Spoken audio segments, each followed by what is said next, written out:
రావణుడు అమ్మ కోరిక మేరకు కైలాసం నుండి శివుని ఆత్మలింగం తెస్తూ భూమిలో పాతుకుపోయిన స్థలం గోకర్ణ క్షేత్రంగా ఎలా ప్రసిద్ధి పొందిందో, హనుమంతుడు కాశీ నుండి తెచ్చిన శివలింగం భూమిలో పాతుకుపోయినప్పుడు తన వాలంతో శివలింగం చుట్టి ఎత్తడానికి ప్రయత్నం చేస్తాడు. ఆ విధంగా ఏర్పాటైన క్షేత్రమే వాలేశ్వర్ రామగిరిగా ప్రసిద్ధి చెందింది. వాలేశ్వర్ రామగిరి క్షేత్రం ఏ విధంగా ఏర్పడిందో ఇప్పుడు తెలుసుకునే ప్రయత్నం చేద్దాం.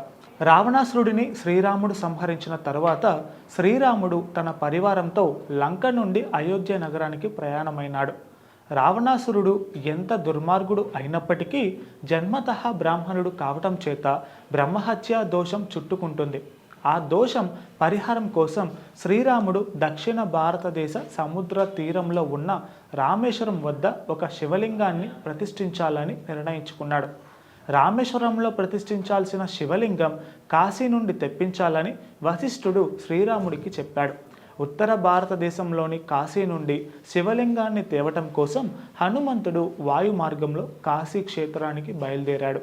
కాశీ నుండి శివలింగాన్ని తీసుకొని హనుమంతుడు దక్షిణ భారతదేశానికి తిరుగు ప్రయాణమై ముహూర్తం సమయానికి శివలింగం రామేశ్వరానికి తీసుకురావాలని హనుమంతుడు గాఢంగా రామస్మరణ చేస్తూ ప్రయాణం చేస్తాడు.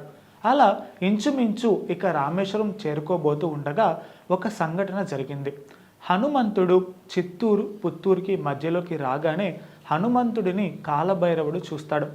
ఆకాశ మార్గంలో హనుమంతుడు తీసుకుపోతున్న శివలింగాన్ని చూసి కాలభైరవుడు ఎలాగైనా ఆ శివలింగాన్ని తన వద్ద ఉంచుకోవాలని అనుకుంటాడు. వెంటనే కాలభైరవుడు సూర్యుడు వాయుదేవుడి సహాయం కోరతాడు. కాలభైరవుడి కోరిక మేరకు సూర్యుడు హనుమంతుడికి దాహం అయ్యేలా చేస్తాడు. అటు వాయువు కూడా సూర్యుడికి సహకరించటంతో హనుమంతుడికి దాహం అయ్యేలా వేడి గాలిని వీస్తాడు. దీంతో హనుమంతుడికి విపరీతంగా దాహం వేస్తుంది. శివలింగాన్ని పట్టుకొని భూమి మీదకు దిగుతాడు హనుమంతుడు. ఇక కాలభైరవుడు వెంటనే చిన్నపిల్లవాడి రూపంలో అక్కడికి వస్తాడు. దాహం వేస్తుంది, ఇక్కడ ఏమైనా నీరు దొరుకుతుందా అని అడగ్గా పక్కనే కొలను ఉంది, అక్కడ దండిగా నీరు ఉంది అని చెబుతాడు ఆ పిల్లవాడు. మనసులో గంగాదేవిని తలుచుకోగానే కొలను ఏర్పడుతుంది. ఆ కొలనును చూడగానే హనుమంతుడికి దాహం బాగా పెరిగిపోతుంది. కాలభైరవుడికి శివలింగాన్ని ఇచ్చి కింద పెట్టవద్దని చెబుతాడు హనుమంతుడు. అయితే తాను చిన్నపిల్లవాడినని ఎక్కువ సమయం శివలింగాన్ని మోయలేను అని చెబుతాడు. 2 క్షణాల్లోనే వచ్చేస్తానని చెప్పి అక్కడి నుంచి వెళ్ళిపోతాడు హనుమయ్య. కొలనులోకి వెళ్ళి నీళ్లు తాగి వచ్చేలోగా బాలుడి రూపంలో ఉన్న కాలభైరవుడు ఆ శివలింగాన్ని అక్కడే వదిలేసి వెళ్తాడు.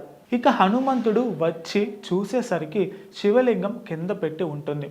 బాలుడిని ఏమీ అనలేక శివలింగాన్ని ఎత్తటానికి ప్రయత్నించాడు, కానీ కదలలేదు. తన వాలంతో భూమిలో పాతుకుపోయిన శివలింగాన్ని లేపేందుకు ప్రయత్నిస్తాడు హనుమంతుడు, కానీ శివలింగం పైకి లేవదు.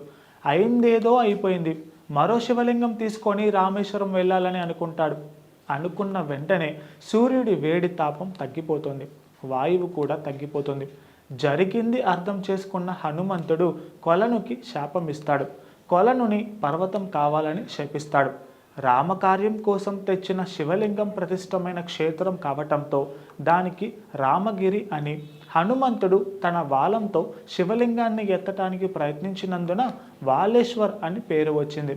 ఇక్కడ శివలింగాన్ని ఎవరైతే పూజిస్తారో వారికి సంతానం కలుగుతుందని భక్తుల నమ్మకం. నిత్యం వందలాది మంది దంపతులు వాలేశ్వర్ శివలింగాన్ని దర్శించుకొని పూజలు నిర్వహిస్తారు. Please subscribe to the channel and download the Politicos app from the links in the description.